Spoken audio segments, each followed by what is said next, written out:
कल एक बात कही थी, एक प्रदोष ऐसा होता है जिस प्रदोष में अगर प्रदोष काल में बेलपत्री का पौधा लगाया जाता है और उस बेलपत्री के पौधे के नीचे प्रत्येक प्रदोष में अगर दीप लगाया जाता है तो व्यक्ति एक जन्म तो क्या 71 जन्म तक भी कभी कंगाल नहीं होता, धन वैभव में बढ़ता चला। कौन सा प्रदोष है? कल बताया था पाटीदार जी। कौन सा प्रदोष? रवि प्रदोष। कौन सा प्रदोष? रवि प्रदोष। रविवार के दिन पड़ने वाला प्रदोष एक ऐसा प्रदोष होता है जिस प्रदोष में अगर प्रदोष काल के समय पर बेलपत्र के वृक्ष को लगाया जाता है और वो बेलपत्री का वृक्ष बढ़ता जाता है, उसी के नीचे प्रदोष की प्रदोष दीप लगाया जाता है, तो वो कभी कंगाल नहीं होने देता, कभी कंगाल। एक पत्र आया है, बड़ा सुंदर है, देखिए।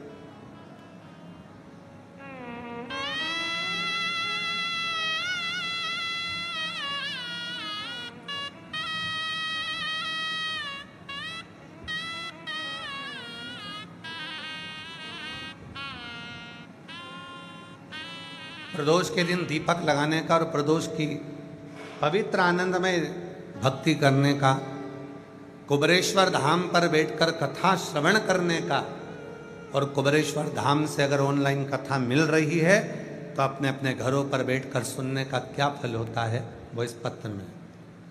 मेरा नाम राशमा राजपूत, जिला उत्तर प्रदेश, दुबग्गा मल्लपुर की रहने वाली हूँ। कहीं बैठी हैं? आप ही हैं? आ जाओ, आ जाइए। मेरा नाम सुषमा राजपूत है। मैं उत्तर प्रदेश दुबग्गा मल्लपुर की रहने वाली हूँ।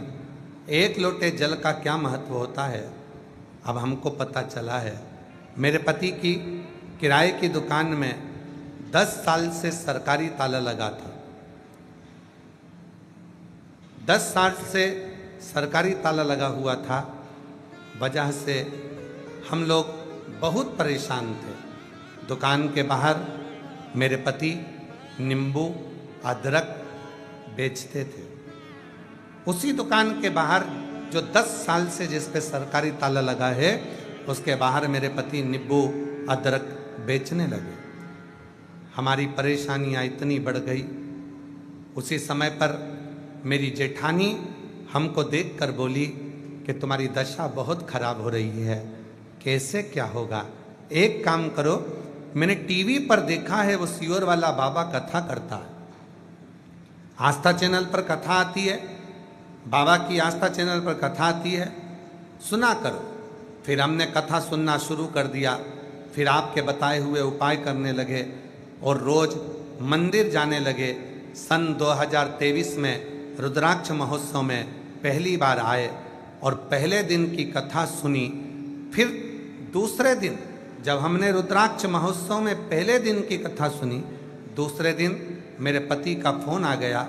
उन्होंने बोला कि यहाँ पुलिस वाले बड़े क्रोध होकर कह कर गए हैं कि तुम्हें अब यहाँ दुकान नहीं लगाना है। देखो, तुम तो सीहोर का कहकर गई थी और कह रही थी कि सियोर वाले बाबा की कथा सुनेंगे सब अच्छा होगा, पर अभी तो मेरे को पुलिस वालों ने यहाँ दुकान लगाने से मना कर दिया कि बाहर भी तुम दुकान नहीं लगा सकोगे।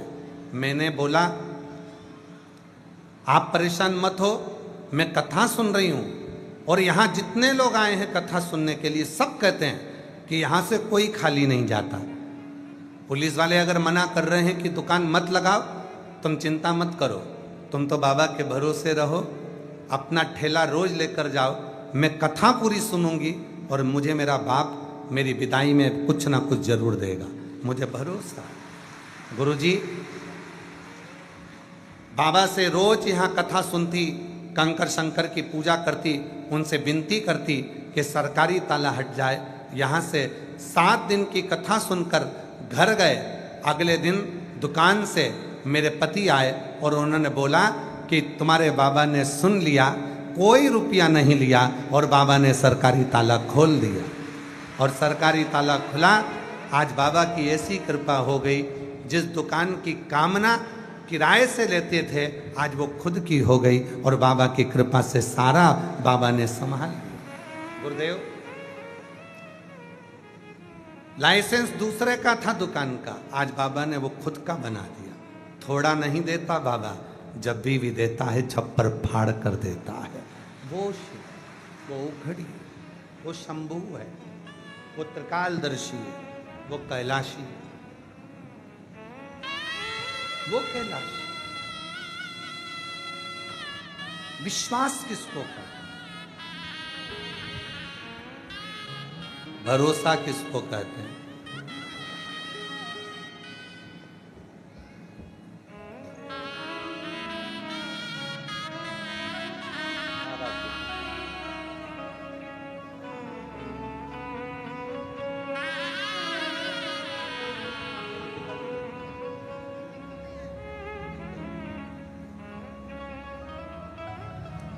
विश्वास किसको कहते हैं?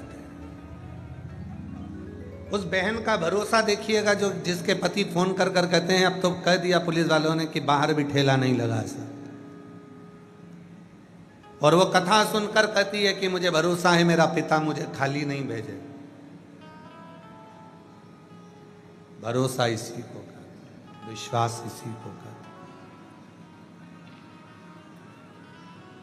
मेरी जीजियों, मेरे जीजाओं, मेरी बेटियों बेटाओं, मेरे बुजुर्ग माँ बाप, चाहे आप ऑनलाइन कथा सुन रहे हो, घर बैठकर सुन रहे हो, टीवी पर सुन रहे हो, मोबाइल पर सुन रहे हो, चाहे जो भक्त यहाँ आए हैं वो सुन रहे हैं, विश्वास रखना, कथा सुनकर जा रहे हो, ये कथा तुम्हें बोनस में मिली है, नहीं तो आए तो केवल बाबा की पूजन करने थे। आए तो तुम बाबा की पूजन करने थे, आए तो तुम रुद्राक्ष लेने थे, आए तो तुम केवल कंकर शंकर की पूजन करने थे, पर कथा मिल गई तो समझ लेना कि कहीं ना कहीं 3 महीने में वापिस मेरा बाबा तुमको यहाँ बुलाने वाला है।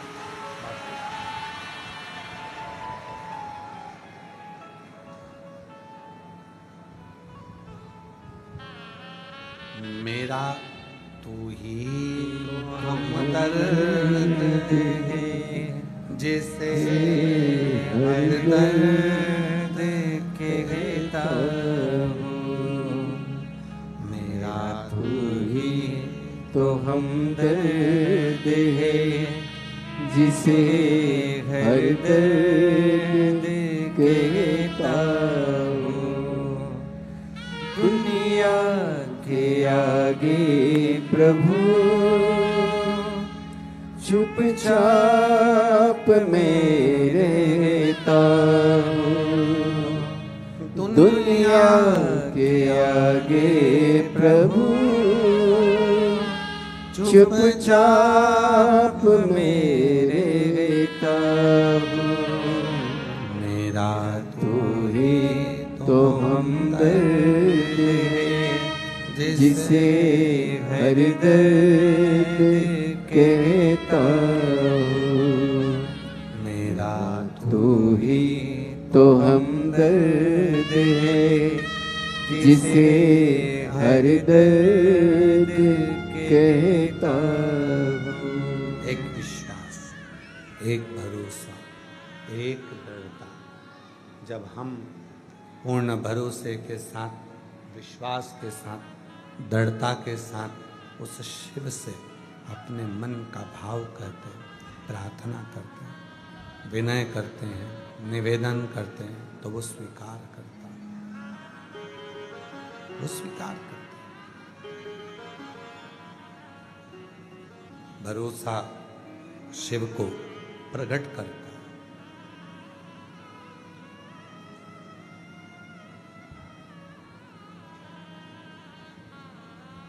आपकी वाणी से जो शब्द निकल रहे हैं, आप भगवान से जो प्रार्थना कर रहे हैं, वो स्वीकार करेगा, ये निश्चय। अगर भरोसा है तो एक लोटा जल चढ़ाने कौन कौन जाता है? हाथ उठाओ जरा। सभी जाते हो? रखिए, प्रणाम। आपके चरणों को नमन है हमारी तरफ से।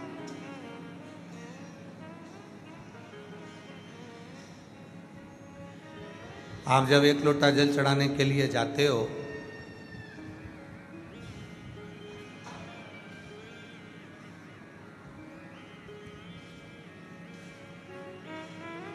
घर में से एक लोटा जल पानी भरते हो,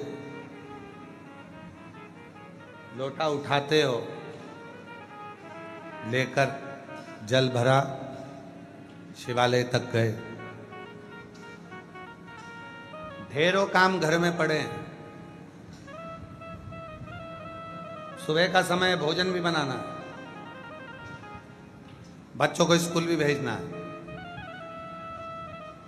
माता पिता को भी देखना है, घर के बुजुर्गों को भी देखना है, घर का झाड़ू पोछा भी पड़ा हुआ है, रसोई घर भी पड़ा हुआ है। सब काम करते करते करते करते बीच में से थोड़ा सा समय निकाला, लोटा भरा, दौड़कर शंकर के मंदिर पहुंच गए, जल चढ़ा दिया। तुम्हें क्या लगा कि मैं शिव के मंदिर में जाकर जल चढ़ा कर आ गई? मेरी जीजियों, मेरे जीजाओं, मेरी बेटियों, मेरे बेटाओं, मेरे बुजुर्ग माँ बाप, तुमने तो जल चढ़ाया, पर शंकर भगवान को जल चढ़ाकर तुमने अपना कर्जदार बना दिया। शिव जी को लगा अपने व्यस्त समय में से इसने समय निकाला, मुझको दिया, और जब इसके जीवन में तकलीफ होगी तो मैं कितना भी व्यस्त होऊंगा, समय निकाल कर इसका दुख मिटाने जरूर, इसका कष्ट मिटाने के लिए मुझको जाना पड़ेगा, इसकी परेशानी मिटाने के लिए मुझको पहुंचना पड़ेगा, मुझे जाना।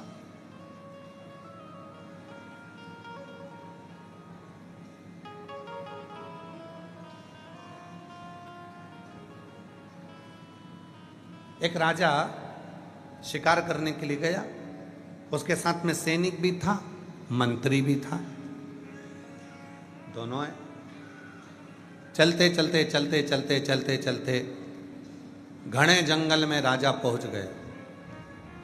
सैनिक कहीं छूट गया, मंत्री भी छूट गया, राजा अकेला जंगल में फंस गया। अकेला मन में विचार आया कि मैं तो अकेला फंस गया, अकेला रह गया। अब इस घने जंगल में कौन मेरा साथ देगा, कौन मेरा होगा? घने जंगल में फंसा हुआ मंत्री, सैनिक उसको ढूंढ रहा है, सैनिक भी उसको ढूंढ रहा है, मंत्री भी उसको ढूंढ रहा है, दोनों उसको ढूंढ रहा है।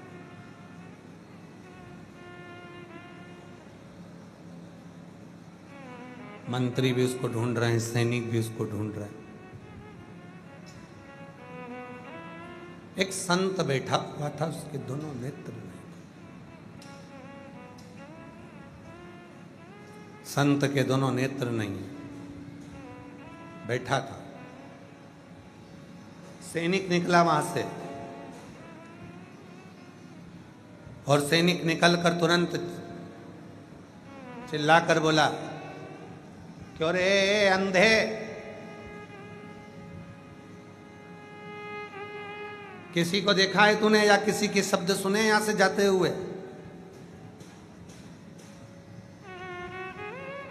संत ने कहा, मुझे नहीं मालूम, कोई नहीं गया। थोड़ी देर बाद वहां से मंत्री निकल कर गया। मंत्री ने कहा, बाबा आपने किसी के जाने का शब्द सुना है क्या यहां से? बाबा बोले, स्मरण।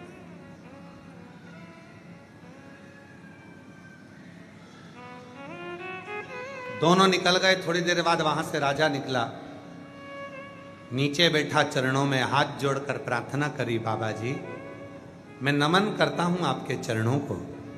बाबा जी मैं भटक गया हूं रास्ता, मेरा सैनिक और मेरा मंत्री मेरे साथ में था, कहीं चला गया, मालूम नहीं पड़ रहा। इतने में अंधे बाबा ने कहा, तुम्हारा सैनिक और तुम्हारा मंत्री इस ओर गए हैं। राजा ने कहा, बाबा जी आपके तो नेत्र नहीं है, फिर आप कैसे कह सकते हैं कि सैनिक और मंत्री इधर गए हैं? बाबा जी ने कहा, एक व्यक्ति ने आकर मुझसे कहा था, अरे ओ अंधे, तूने किसी को जाते हुए सुना है, स्मरण किया? मैं समझ गया था ये कोई सैनिक हो सकता है। दूसरा आया था, उसने कहा, बाबा जी आपने किसी को जाते हुए सुना है? मैं समझ गया था कि कोई मंत्री होगा। और एक आप हाथ जोड़कर प्रार्थना कर कर मुझसे पूछ रहे हो, मैं समझ गया आप राजा हो। वो सैनिक था, मंत्री था, और आप राजा। एक प्रार्थना, एक निवेदन, एक प्रार्थना, एक निवेदन करने का तरीका भी बता देता है। एक प्रार्थना, एक निवेदन करने का तरीका बता देता है कि शिव तक हमारी वाणी पहुंची कि नहीं पहुंची। प्रार्थना और निवेदन का तरीका बता देता है कि हमारी वाणी भगवान शंकर तक पहुंच रही है कि नहीं पहुंच रही।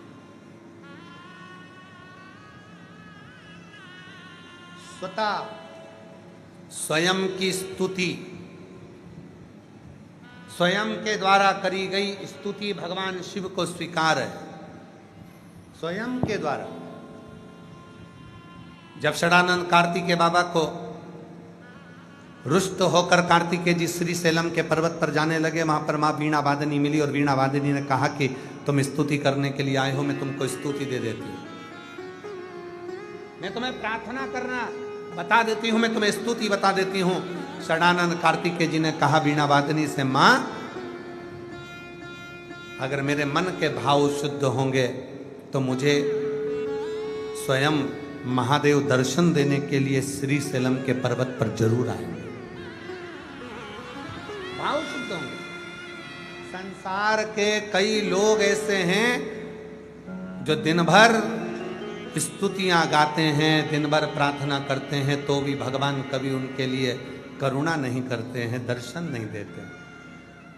और संसार के कई लोग ऐसे हैं जो कोई स्तुति नहीं जानते, कोई श्लोक नहीं जानते, कोई मंत्र नहीं जानते, कोई साधना नहीं जानते। कई लोग ऐसे हैं, आप भी ऐसे ही हैं, हम भी ऐसे ही हैं। हमें ना तो कोई मंत्र आता है, ना हमें कोई साधना आती है, ना हमें कोई तप करना आता है, हमें ना कोई तप, कोई साधना, कोई दिखावा करना नहीं आता। और हमें विश्वास है आप लोग भी बैठे हो, आप लोग भी बैठे हो।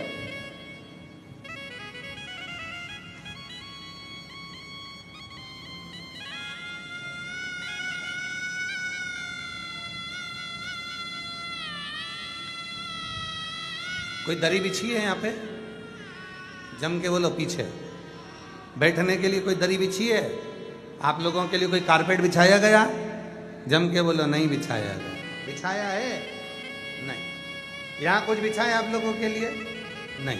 यहाँ बिछाया आप लोगों के लिए? नहीं।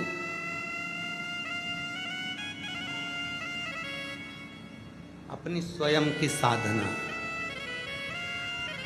आपका विश्वास कहता है, जैसे षडानंद कार्तिकेय का विश्वास कहता है, जहां बैठूंगी, जहां बैठकर कथा सुनूंगी, जहां बैठकर कथा सुनूंगा और जिस भाव से सुनूंगी, ये भूमि कंकर शंकर की है।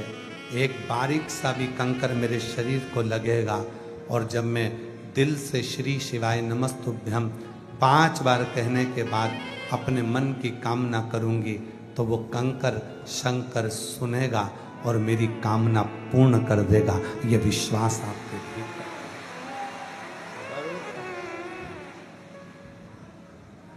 ये विश्वास आपके भीतर।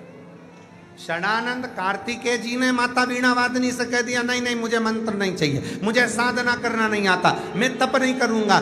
भगवान षडानंद कार्तिकेय जी कहते हैं, मैं तो केवल मेरे हृदय के भाव को शिव से कहूं, हृदय